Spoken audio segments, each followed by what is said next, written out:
അസ്സലാമു അലൈക്കും വറഹ്മത്തുള്ളാഹി തആല വബറകാത്ത്. പ്രിയപ്പെട്ട കൂട്ടുകാരെ, എല്ലാവർക്കും സുഖമാണെന്ന് വിശ്വസിക്കുന്നു. അല്ലാഹു സുബ്ഹാനഹു വ തആല നമ്മുടെ എല്ലാ ഹലാലായ മുറാദും ഹാസിലാക്കി തരട്ടെ ഇൻഷാ അല്ലാഹ്. പ്രധാനമായി ഒരു കാര്യം പറയാനുള്ളത്, നമ്മൾ ഒരു 4-5 ദിവസങ്ങൾക്ക് മുമ്പ് ജോലി തടസ്സം തീർക്കാം എന്ന് പറഞ്ഞിട്ടൊരു വീഡിയോ ചെയ്തിട്ടുണ്ടായിരുന്നു. ഒരു പിടി അരി വെച്ചിട്ട് നമുക്ക് എങ്ങനെ നമ്മുടെ ജോലിയുടെ തടസ്സം തീർക്കാം, അത് പറയുന്ന ഒരു വീഡിയോ നമ്മൾ ചെയ്തിട്ടുണ്ടായിരുന്നു. അത് കണ്ടിട്ട് ഒരുപാട് ആളുകൾ സംശയം ചോദിച്ചിട്ടുണ്ടായിരുന്നു. കുറേ ആളുകൾക്ക് മറുപടി കൊടുത്തു. ഇപ്പോഴും അതിൽ സംശയങ്ങൾ ഇങ്ങനെ വന്നുകൊണ്ടേയിരിക്കുകയാണ്. അതുകൊണ്ട് അതിലെല്ലാ സംശയങ്ങൾക്കും മറുപടി പറയുന്ന ഒരു വീഡിയോ ആണ് ഇത്. അപ്പോൾ ആ വീഡിയോ കാണാത്തവരാണ് ഈ വീഡിയോ കാണുന്നത് എങ്കിൽ നിങ്ങൾക്കൊന്നും മനസ്സിലാവില്ല. ആ വീഡിയോ കാണാത്തവരാണെങ്കിൽ ആ വീഡിയോ പോയി കണ്ടതിന് ശേഷം മാത്രം ഈ വീഡിയോ കാണാൻ ശ്രമിക്കുക ഇൻഷാ അല്ലാഹ്. അപ്പോൾ ജോലിയുമായി ബന്ധപ്പെട്ട് ആ വീഡിയോയുമായി ബന്ധപ്പെട്ടുള്ള സംശയങ്ങൾ ഞാൻ വായിക്കാം. ഒന്നാമതായിട്ട്, ഉസ്താദെ, ഭർത്താവിന് വേണ്ടി ഒരു ഭാര്യയ്ക്ക് ഈ അമല് ചെയ്യാൻ പറ്റുമോ എന്ന് ചോദിച്ചിട്ടുണ്ട്. തീർച്ചയായിട്ടും പറ്റും. ഭർത്താവിന് ഇത് ചെയ്യാൻ പ്രയാസമാണെങ്കിൽ ഭർത്താവിന് വേണ്ടി മനസ്സിൽ നല്ല നിയ്യത്തോടു കൂടി ഭാര്യയ്ക്ക് ഇത് ചെയ്തു കൊടുക്കാൻ പറ്റും. രണ്ടാമതായിട്ട് ചോദിച്ചിട്ടുള്ളത്, ഉസ്താദ്, ഏത് സമയം ഇതിന് ഉപയോഗപ്പെടുത്തണം, ഏത് സമയത്താണ് ഇത് ചെയ്യാൻ ഏറ്റവും നല്ലത് എന്ന് ചോദിച്ചിട്ടുണ്ട്. സമയം തിരഞ്ഞെടുക്കുകയാണെങ്കിൽ നമ്മളിത് ഓതിയതിന് ശേഷം ഈ അരി കോഴിക്ക് ഇട്ട് കൊടുക്കണമല്ലോ കഴിക്കാൻ വേണ്ടിയിട്ട്. അതുകൊണ്ടും ഏറ്റവും നല്ല സമയം തിരഞ്ഞെടുക്കേണ്ടത് സുബഹിക്ക് ശേഷമാണ്. സുബഹിക്ക് ശേഷം ഇത് ചെയ്യാനിരിക്കുന്നതായിരിക്കും ഏറ്റവും നന്നാവുക ഇൻഷാ അല്ലാഹ്. ഇനി അടുത്ത സംശയം, ഒരു സ്ത്രീ ചോദിച്ചിട്ടുണ്ട്, ഉസ്താദെ, ഓരോ ദിവസവും കോഴിക്ക് ഇതിട്ട് കൊടുക്കണോ, അരി മന്ത്രിച്ചതിന് ശേഷം കോഴിക്ക് ഇട്ട് കൊടുക്കണോ കഴിക്കാൻ വേണ്ടിയിട്ട്, അതോ 41 ദിവസം കഴിഞ്ഞതിന് ശേഷം ഒരുമിച്ച് കൊടുത്താൽ മതിയോ എന്ന് ചോദിച്ചിട്ടുണ്ട്. അത് പറ്റൂല. 41 ദിവസം കഴിഞ്ഞിട്ട് ഒരുമിച്ച് കോഴിക്ക് അരി കൊടുക്കാൻ പറ്റൂല. ഓരോ ദിവസം നിങ്ങൾ മന്ത്രിക്കുന്ന അരിയും കോഴിക്കിട്ട് കൊടുക്കണം.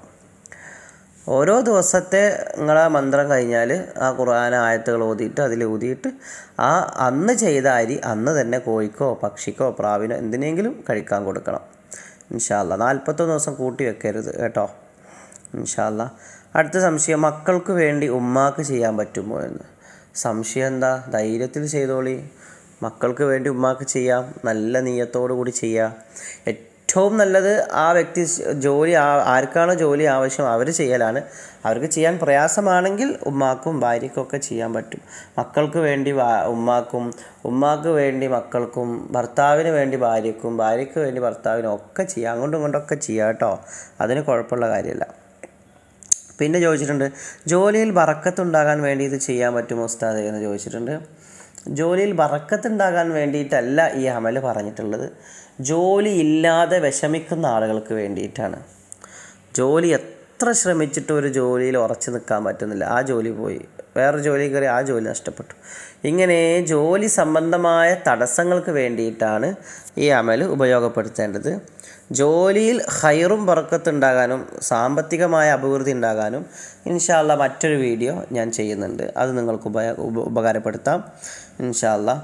പിന്നെ ചോദിച്ചിട്ടുണ്ട്, പീരീഡ്സ് ആകുമ്പോൾ 41 ദിവസം എങ്ങനെ ഓതാൻ സാധിക്കും ഉസ്താദേ എന്ന് ചോദിച്ചിട്ടുണ്ട്. ശരിയാണ്, പീരീഡ്സ് ആകുമ്പോൾ 41 ദിവസം നമുക്ക് എന്തായാലും കണ്ടിന്യൂ ആയിട്ട് കിട്ടില്ല. എല്ലാ വീഡിയോസ് ഇടുമ്പോഴും സ്ത്രീകളുടെ പ്രധാനപ്പെട്ട ഒരു സംശയമാണ്, ഉസ്താദ് പീരീഡ്സ് ആകുമ്പോൾ എന്ത് ചെയ്യും, മെൻസസ് ആകുമ്പോൾ നമുക്ക് എന്ത് ചെയ്യാൻ പറ്റുമെന്നുള്ള ചോദ്യം. എൻ്റെ പൊന്നു പെങ്ങന്മാരെ, ഏത് അമല് നമ്മൾ പറയുമ്പോഴും പീരീഡ്സ് ആകുന്ന സമയത്ത് നിങ്ങളത് ചെയ്യേണ്ടതില്ല. 41 ദിവസമോ 101 ദിവസമോ എത്ര ദിവസം നീണ്ടു നിൽക്കുന്ന അമല് പറഞ്ഞാലും പീരീഡ്സ് ആകുന്ന സമയത്ത് അവിടെ നിർത്തിവെക്കുക.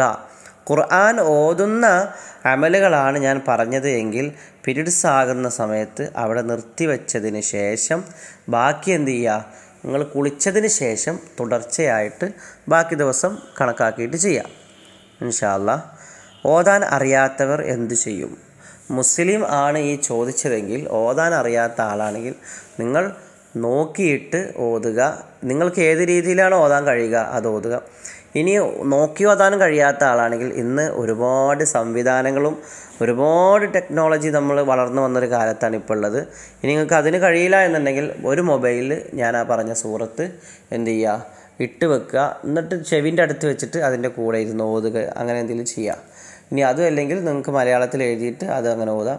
എങ്ങനെയാണോ നിങ്ങൾക്ക് ഓതാൻ കഴിയുന്നത് ആ രീതി നിങ്ങൾ തിരഞ്ഞെടുക്കുക. ഓതാൻ അറിയാത്തവർ, ഇനി ഹൈന്ദവരാണെങ്കിൽ നിങ്ങൾക്കിത് ചെയ്യാൻ പറ്റൂല. നിങ്ങൾക്ക് വേണ്ടി മറ്റമലുകൾ ഇൻഷാ അല്ലാഹ് നമുക്ക് പറയാം. ഓക്കെ, ഇൻഷാ അല്ലാഹ്. അപ്പോൾ ജോലി സംബന്ധമായിട്ട് ഈ അമൽ ചെയ്തിട്ട് കുറേ ആളുകൾക്ക് ജോലി കിട്ടി എന്നറിഞ്ഞു, അൽഹംദുലില്ലാഹ്. അവരൊക്കെ ദുആ ചെയ്യുക ഇൻഷാ അല്ലാഹ്. അള്ളാഹു ജോലി സംബന്ധമായി പ്രയാസപ്പെടുന്ന, വിഷമം അനുഭവിക്കുന്ന എല്ലാവർക്കും അള്ളാഹു നല്ല ഖൈറ് പ്രദാനം ചെയ്യട്ടെ. ഒരുപാട് മഹാമാരികൾ, പൈശാചികമായിട്ടുള്ള ഉപദ്രവങ്ങൾ അള്ളാഹു അതിനെ തൊട്ടൊക്കെ നമ്മളെയും നമ്മളെ മക്കളെയും കൂട്ടുകുടുംബങ്ങളെയും കാത്ത് രക്ഷിക്കട്ടെ എന്ന് ആത്മാർത്ഥമായി ദുആ ചെയ്യുകയാണ്.